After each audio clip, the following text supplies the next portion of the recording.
How to income split with the Canada Pension Plan. The Canada Pension Plan, or CPP, has three features that make it particularly valuable as a source of retirement income. Your money from CPP is guaranteed, it lasts until you die, and CPP provides inflation protection. We're going to show you how it might be possible to income split with the Canada Pension Plan. If you can split income with your partner, you might be able to pay less total tax as a couple. This is achieved if you can shift income from the family member who's in a higher tax bracket to the other family member who's in a lower tax bracket. There's a few things you'll need to know first. For your money from the Canada Pension Plan, the rule that might let you income split is called assignment. Assignment means that you are able to assign or transfer a part of your CPP retirement pension to your spouse, and at the same time, your spouse assigns a part of their CPP retirement pension to you. This mutual transfer might result in income splitting. It's also important to know that your CPP retirement pension is taxed as regular income. Money from CPP is added to your other taxable income to figure out your total taxable income.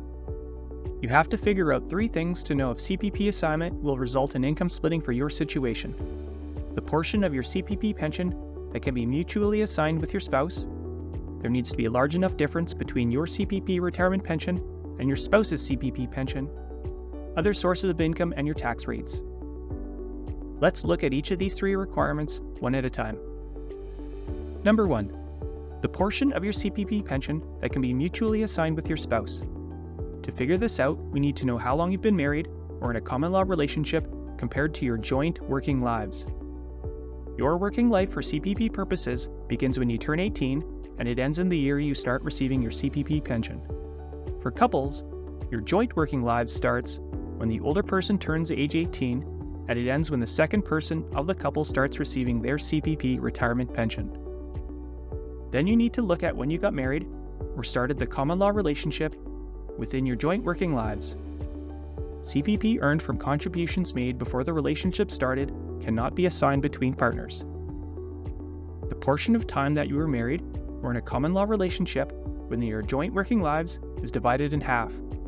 The remaining amount is the proportion as a percentage of your respective CPP retirement pensions that is allowed to be mutually assigned to one another.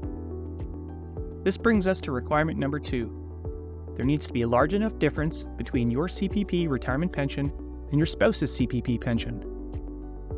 This is because with CPP assignment, you each transfer the portion from step number 1 as a percentage to one another. If the difference between your CPP retirement pensions is small, you'll end up transferring a similar dollar amount with one another. You'll each end up close to what you started with before the transfer. On the other hand, if the difference between your CPP retirement pensions is large, the person with the bigger CPP will transfer a large dollar amount, and the person with the smaller CPP will transfer less of a dollar amount. In this case, the overall result of CPP assignment is a switch of who will receive the bigger CPP retirement pension. This switch is what makes income splitting possible, but it depends on your personal situation. This brings us to requirement number 3. Number 3. Other sources of income and your tax rates. Now that we've switched who will get the bigger CPP retirement pension, you will each need to add your new CPP amounts to your other taxable income. After that's done, you can each figure out your own respective total taxable income.